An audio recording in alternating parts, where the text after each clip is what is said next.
when people came and entered my house and came to kidnap me, because the very first thing they said, I mean, they came into the safe room, they were armed, they were wearing uniforms, but the very first thing they said was, "You're going to come with us now, but don't worry, we're not going to hurt you. We're going to protect you. You're going to be safe with us." I mean, I was in pajamas. They told me, get dressed. I asked if I could go get something from a different room in the house, and they said, "Fine, go." Wow. Yeah. They asked me if there was something that I needed that I couldn't get. I had no idea how long I was going for, so. That is so confusing. Yeah, it's really confusing. And the guy gave me a shirt, said, "Here, wear this, gave me a blanket, yeah. Did they say where you were going? They said that they were taking me to the Gaza Strip. Mm-hmm. And I was taken into Khan Yunis by car. I ended up spending the first 36 hours in the guy who took me from my house in his house. He brought me to his family's home.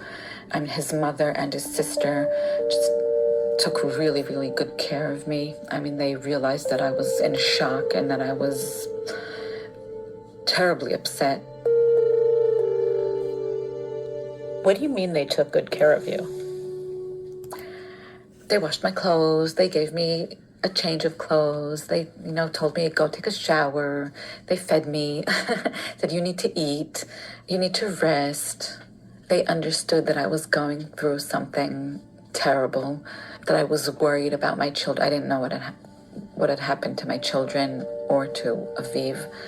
But that is so complicated that in a hostage situation where you've just been kidnapped, you have an immediate heavy dose of believable, natural human empathy.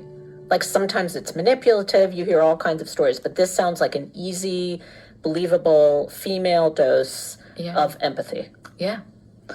Wow. Yeah, it's really confusing. But, I was able to organize my thoughts and wrap my head around that these are people. What I thought all along, that on the other side of the fence live people just like me, and that I can communicate, and that I'd be okay if I managed to make a connection. And I'm really glad that my theories lived up to reality. It's very, very reassuring to spend the first hours like that with women, with children. There were 2 kids. And the next day I was transferred to a different house, and I met a woman from near Oz, and we ended up spending the whole time together. And there were 2 guys who were guarding us. Unarmed. One of them was a lawyer, one was a teacher, educated. They spoke English.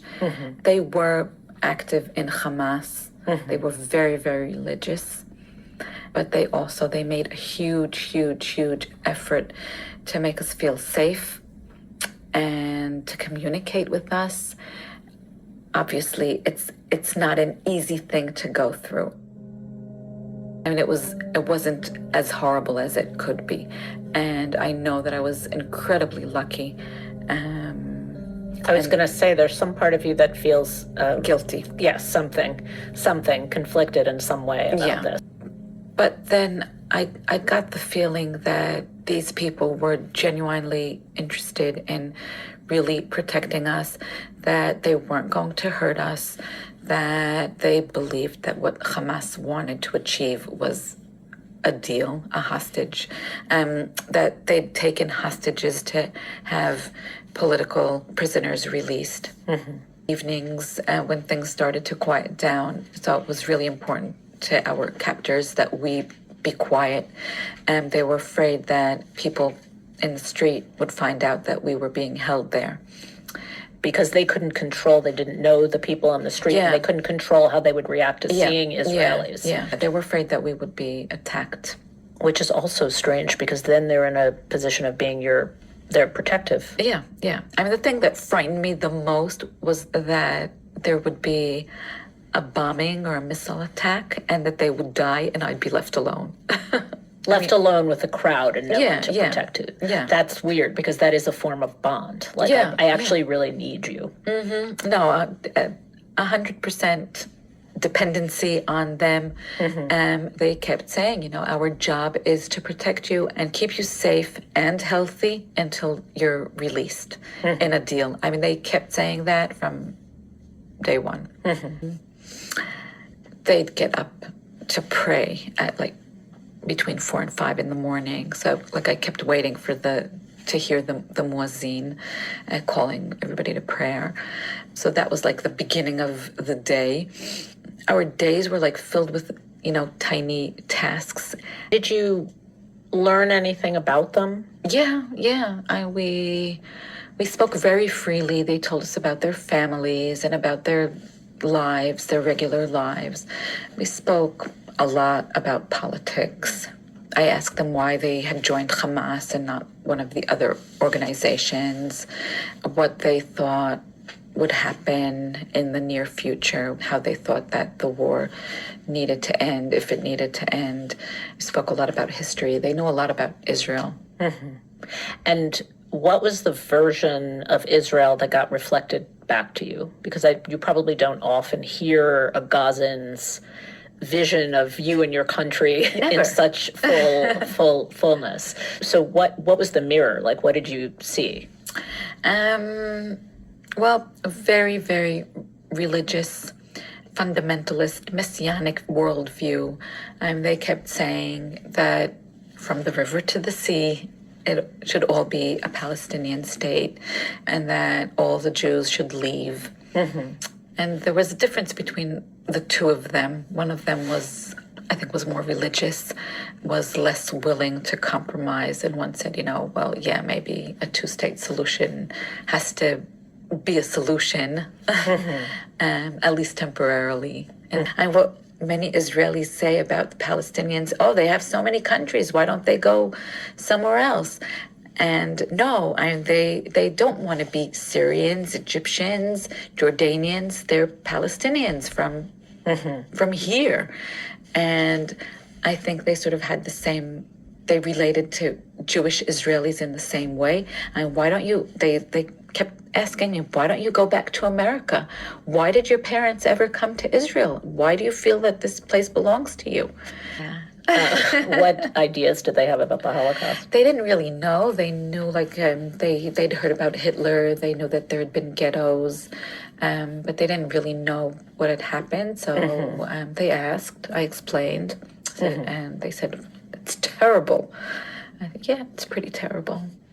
This is so interesting because you essentially are now faced with these interesting and rich conversations with people who are your captors, who turn out to be very educated and speak English. There's lots of sort of protective feminine energy. Just, it's so complicated. It is. It's Okay, so that was the interview with the hostage that Hamas held captive, and as to the testament given by this woman, it is quite clear that she was treated with dignity and respect among her captors. She was very confused about this because her whole life she had heard stories about how barbaric and violent Palestinian people were, and they had shown her quite the opposite while she was with them being held captive. In fact, she began to understand that these were just people who wanted to live in their own land in peace and did not wish death upon Jews, but just wanted to go back to their homes. This is a video of the Palestinian man that was being held hostage in the IDF Israeli torture prison or torture camp, concentration camp, whatever you want to call it.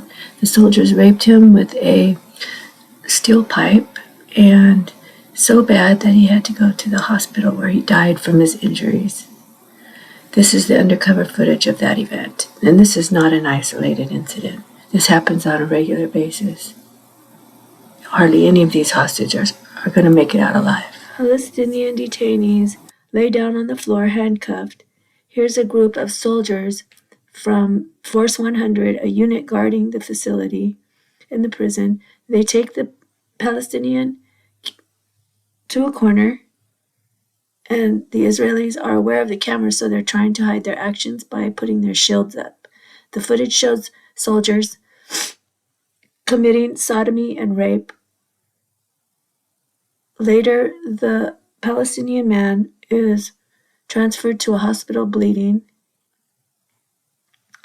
Injuries confirm object penetration.